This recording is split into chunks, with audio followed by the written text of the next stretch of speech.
তাৰপিছত চেলে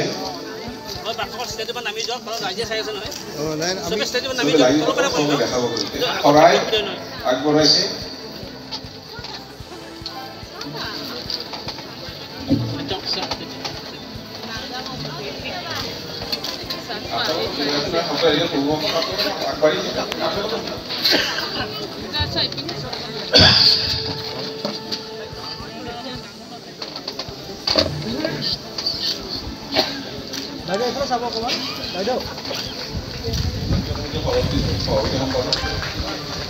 নাজানিলো মুগাছ স্মাৰক কেন্দ্ৰীয় কমিটিৰ সভাপতি সম্পাদক আগবাঢ়ি আহক। সভাপতি সম্পাদক সত্ৰাধিকাৰৰ লগত থিয় আগবঢ়াওক। আৰু আমাৰ বৰণাজুলিৰ সভাপতি মুগা স্মাৰক এইখন মুগাৰে বিশেষ ধৰণে শুৱালকুছিত নিৰ্মাণ তৈয়াৰ কৰি অনা হৈছে। বিশেষভাৱে তলত দিব দিছে, অলপ তলত দিয়ক।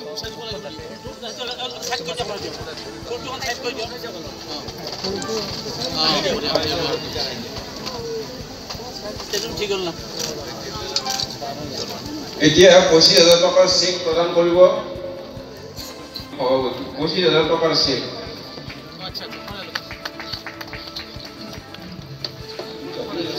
আৰু গোপাল জালান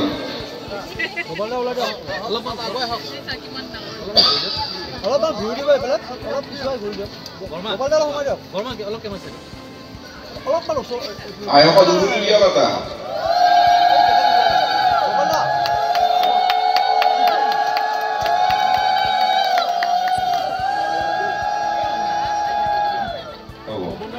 জন্মদিন। তেওঁ এই জন্মদিনটোত বৰ আনন্দ কৰিছিল।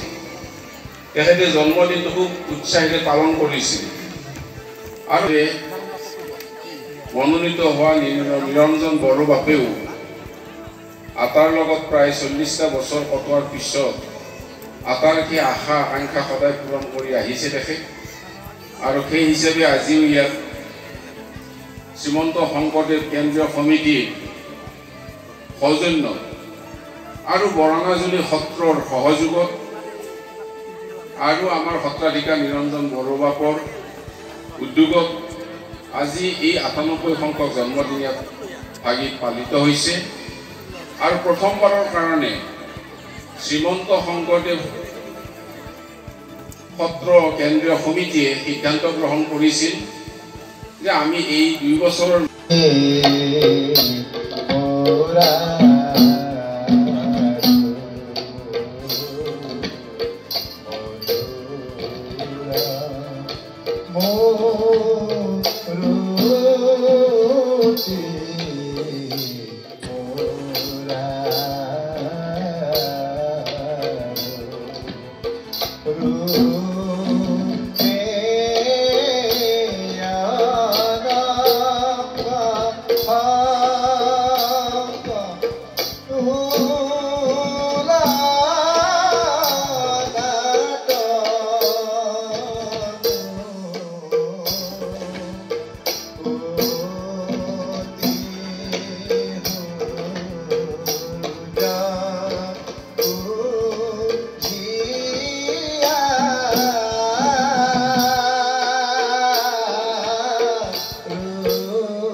দুমুখীয়া কন্যা হিচাপে আপোনাৰ আগমন হৈছিল এই ধৰালৈ।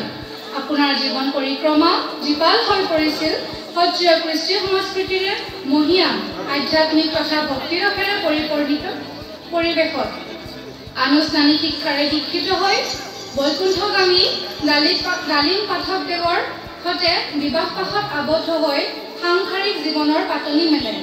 এই সময়ছোৱাত আপুনি গুৰুজনাৰ একান্ত সেৱাত আত্মনিয়োগ কৰে আৰু শ্ৰীমন্ত শংকৰদেৱ সত্ৰ বৰংগাজুলিৰ সৈতে সেৱাৰ মনোভাৱেৰে গঢ়ি তোলে এক আত্মিক সম্পৰ্ক। আপুনি গুৰুজনাৰ ধৰ্ম কৃষ্টি সংস্কৃতিৰ প্ৰচাৰ আৰু প্ৰসাৰৰ বাবে অৱধাৰিতভাৱে কৰি গৈছে নিৰলস প্ৰচেষ্টা। আপোনাৰ এই প্ৰচেষ্টা অসমৰ বাহিৰেও বিভিন্ন স্থানত সমাদৃত হৈছে। 1952 চনতে বৰংগাজুলি ডিমাকুছিৰ ভকত শিৰোমণি হৰে কৃষ্ণ মহন্ত আটাৰ একনিষ্ঠ প্ৰচেষ্টাত প্ৰতিষ্ঠা হৈছিল এই শ্ৰীমন্ত শংকৰদেৱ সত্ৰ। আজি 3 পুহ 576 শংকৰাব্দ 19 ডিচেম্বৰ 2024 বৃহস্পতিবাৰে হৰে কৃষ্ণ মহন্ত আটাৰ 98 সংখ্যক জয় গুৰু শংকৰ সৰ্বভূ নাকৰ বহুতো মনত কৰোঁ, কাৰণ তেখেতৰ কাৰণে মই আজি এই মঞ্চত উপবিষ্ট হ'ব পাৰিছোঁ, ভগৱন্তৰ হৰিনাম গুণ কীৰ্তন গাব পাৰিছোঁ। তেওঁৰ আশীৰ্বাদ নহ'লেহেঁতেন, এই ধৰ্মক যদি আমাক দেখুৱাই নগ'লহেঁতেন, হয়তো এই মঞ্চত আমাৰ চাগে একো ইয়াতে চিনাক্তই নাছিলে হ'লে হয়। তো সেইকাৰণে মই হৰে কৃষ্ণ মহন্তক আটাক আমাৰ সমূহ পৰিয়ালে আমি সদায়ে তেখেতক আমাৰ অন্তৰত ৰাখি থৈছোঁ।